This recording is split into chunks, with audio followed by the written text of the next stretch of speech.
안녕하세요. 안녕하십니까. 네, 오늘은 8과 공부를 함께 해보겠습니다. 네, 제목이 무엇이죠? 부활하시는 그리스도의 능력. 네, 오늘은 부활에 대해서 우리 다 같이 공부해 보도록 하겠습니다. 우리 다 같이 기억절을 보겠습니다. 그리스도께서 만일 다시 살아나지 못하셨으면 우리가 전파하는 것도 헛것이요 또 너희 믿음도 헛것이며 그리스도께서 다시 살아나신 일이 없으면 너희의 믿음도 헛되고 너희가 여전히 죄 가운데 있을 것이요. 고린도전서 15장 14절 17절. 네, 그리스도 교회의 기독교의 핵심이죠. 바로 핵심이 부활입니다. 만약 예수님의 부활이 없다면 지금 우리가 믿는 것도 우리가 전파하는 것도 헛것이라는 것입니다. 그런데 다행히도 예수 그리스도께서 이미 부활하셨죠. 많은 역사적 사건이 기록을 하고 있고 또 그것을 목격한 많은 사람들이 있습니다. 그래서 오늘 공부의 배경을 보면 그 당시에 이제 헬라 철학, 특별히 이 플라톤 이론의 기초한 사상에 따르면 육체는 본질적으로 악한 것이고 육체는 불멸의 영혼을 가두는 감옥에 불과하다라는 생각을 갖고 있는데 이러한 사고를 갖고 있는 사람들이 이 육체, 몸에 부활이 있다고 하는 것이 이 헬라인이나 로마인에게는 참으로 믿기가 어려웠다는 것입니다. 오늘도 마찬가지지만 우리 몸이 부활한다, 썩을 몸이 부활한다는 이 세상을, 이 사상을 그 당시에 뿐만 아니라 오늘 심지어 오늘날까지도 이것을 믿지 못하는 사람들이 많다는 것입니다. 이러한 이유 때문에 고린도 교회의 일부 사람들이 부활의 존재 자체를 부인했습니다. 그래서 고린도전서 15장에서 바울은 이 문제를 다루고 있습니다. 여러분 유명한 성경절이죠. 나는 부활이요 생명이니 나를 죽는 자는 죽은 자는 죽어도 나를 믿는 자는 죽어도 살겠고 이 부활은 기독교 신앙의 절대적인 근거가 되는 것입니다. 그래서 이것은 결코 사소한 문제가 아니라 부활은 구원과 밀접하게 연결되어 있습니다. 만일 부활이 없다면 복음 전파하는 것이 무슨 의미가 있겠습니까? 그래서 부활은 절대적이라는 것입니다. 우리 다음과 같은 이야기를 다 같이 읽어보고 시작하겠습니다. 어느 날 어린 소녀가 할머니가 정원에 튤립 구근을 심는 모습을 지켜보고 있었다. 소녀는 의아한 표정으로 할머니, 왜 멀쩡한 양파를 땅에 묻고 계세요? 라고 물었다. 할머니는 웃으며 이건 양파가 아니라 튤립이란다. 지금 땅에 묻어두면 봄이 되어서 아름답게 다시 올라온단다. 라고 대답하였다.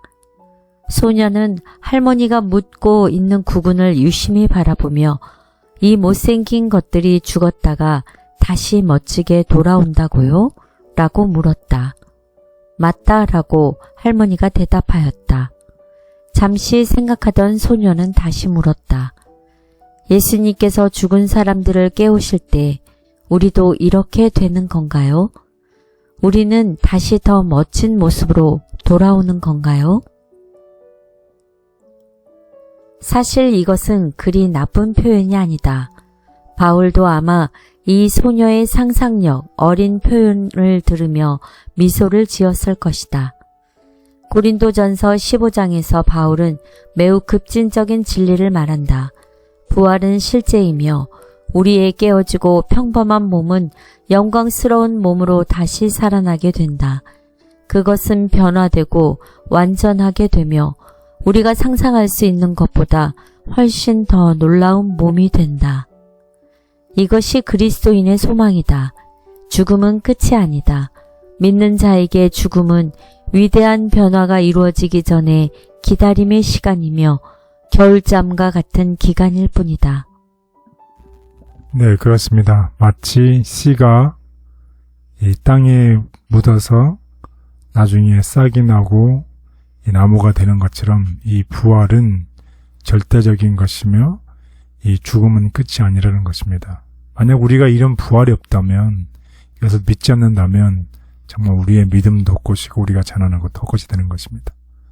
또 아울러 이 부활은 영적인 의미가 있는데 그것은 우리가 지금 어려운 상황 속에서 견디고 있는 이런 모든 일들이 결국은 해결이 된다는 것입니다. 우리가 겪는 어려움과 힘든 것이 지금은 죽음처럼 보이지만 죽음 속에서 부활이 있었던 것처럼 우리의 힘든 일이 해결이 된다는 그런 영적 기별도 있겠습니다. 따라서 이 부활은 우리의 신앙에 있어서 절대적인 것이며 앞으로 우리가 죽고 이 죽을 썩을 몸이 어떻게 다시 씨가 땅에 묻혀져서 다시 살아나는 것처럼 부활이 있다는 것이 그리스도의 진수가 되겠습니다. 그래서 고린도전서 15장은 신약 성경에서 가장 풍성한 신학적 내용을 담고 있는 장 가운데 하나입니다. 이 장은 주로 그리스도의 부활과 예수님의 재림 때에 이 믿는 사람들이 경험하게 될 부활을 다루고 있습니다. 이번 교과에서 우리는 4가지 핵심 주제를 살펴보고 할 건데 첫 번째는 그리스도의 부활입니다. 바울은 먼저 그리스도의 부활이 역사적 사실임을 확정하며 그 부활을 목격한 증인들을 제시하고 있습니다. 그래서 이 부활은 역사적으로 확실하고 또 그 부활을 목격한 증인들이 있다고 하는 것입니다. 이러한 확증은 우리가 믿는 복음의 기초이고 그리스도의 믿음에 있어 필수적인 견고한 토대가 되는 것입니다. 그리고 두 번째는 죽은 자의 부활에 대해서 얘기를 하고 있습니다. 바울은 그리스도께서 죽은 자 가운데서 살아나셨다면 믿는 자들도 죽으면 반드시 부활하게 된다고 말을 하고 있습니다. 그래서 예수님이 말했죠. 나는 부활이요 생명이니 나를 믿는 자는 죽어도 살겠고. 그는 부활이 없다고 주장하는 사람들의 생각을 반박하면서 그러한 주장이 가져오는 잘못된 결과를 설명하고 있습니다. 곧 죽음과 무덤으로부터의 육체의 부활이 없다면 우리가 죽고 다시 우리가 부활하지 않는다면 우리의 믿음은 헛되고 우리는 여전히 죄 가운데 있다고 하는 것입니다. 그리고 세 번째로는 부활의 몸의 본질을 얘기하고 있습니다. 이미 바울은 죽은 자들이 어떤 몸으로 살아나게 되는지를 설명하고 있습니다. 마치 씨앗이 식물로 자라는 비유를 사용해서 썩을 몸이 썩지 않을 몸으로 영광스러운 몸으로 변화되는 과정을 설명하고 있습니다. 그리고 마지막으로 네 번째는 죽음에 대한 승리를 얘기하고 있습니다. 이 장의 절정은 그리스도를 통해서 죽음이 패배하고 승리한다는 선언입니다. 그래서 성경에는 사망이 승리에게 상킴바 되었다고 얘기를 하고 있습니다. 이 장의 핵심 구절이 하나이고 또 부활이 인간의 운명을 근본적으로 변화시킨다는 사실을 보여주고 있습니다. 이 죽음에 대한 승리, 결국 우리가 육체의 죽음에 대한 승리일 뿐만 아니라 우리가 겪고 있는 영적인 의미에 있어서는 어떠한 일을 우리가 겪든지 간에 그 겪는 일에는 끝이 있고 그 일이 해결이 그리스도를 믿음을 통해서 그 일이 반드시 해결된다고 하는 부활의 영적인 교훈도 있는 것입니다. 그리고 바울은 마지막으로 신자들을 격려하면서 이 글을 마치겠습니다. 부활이 실제이기 때문에 믿는 자들은 흔들리지 말고 굳게 서야 하며 주 안에서 하는 수고는 결코 헛되지 않다는 사실을 우리에게 확신을 주고 있습니다. 그래서 이번 주 오늘의 공부는 첫 번째 주제는 예수의 부활. 부활은 역사적 사건이었는가? 두 번째, 예수님이 부활이 가져온 결과입니다. 만일 그리스도께서 죽은 자 가운데서 살아났다고 한다면 우리 믿는 자도 어떻게 한다? 우리도 부활을 보장을 받는다고 하는 것입니다. 그리고 마지막으로 우리의 부활입니다. 우리는 어떤 몸으로 부활하는가? 또 우리는 언제 부활하는가에 대해서 다 같이 공부해 보도록 하겠습니다. 첫째 날, 그리스도의 부활을 선언하다. 둘째 날, 부활하신 그리스도, 우리의 유일한 희망. 셋째 날, 첫 열매이신 그리스도. 넷째 날, 몸의 부활. 다섯째 날, 죽음에 대한 최후 승리. 그리스도의 부활은 기독교 신앙의 중심이자 우리의 유일한 소망이다. 예수께서 실제로 죽음을 이기고 살아나셨기에 죄와 죽음은 최종적인 끝이 아니며 믿는 자들도 그분 안에서 새 몸으로 부활한다. 부활의 소망으로 우리는 오늘의 삶을 견디며 영원한 미래를 바라본다. 그리스도의 죽으심과 부활.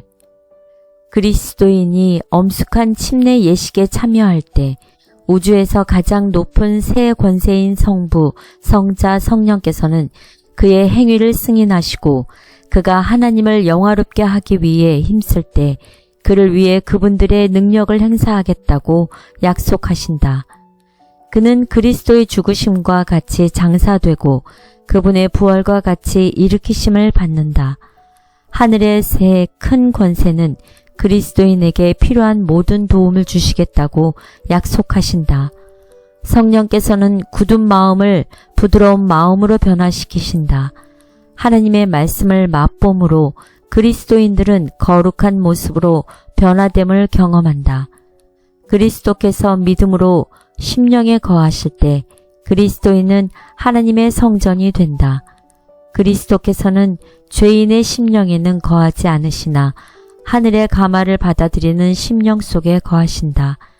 참된 그리스도인의 생애에서 비치는 빛은 그가 그리스도와 연합되어 있음을 증거한다. 자아는 숨겨지고 그리스도께서 드러나신다.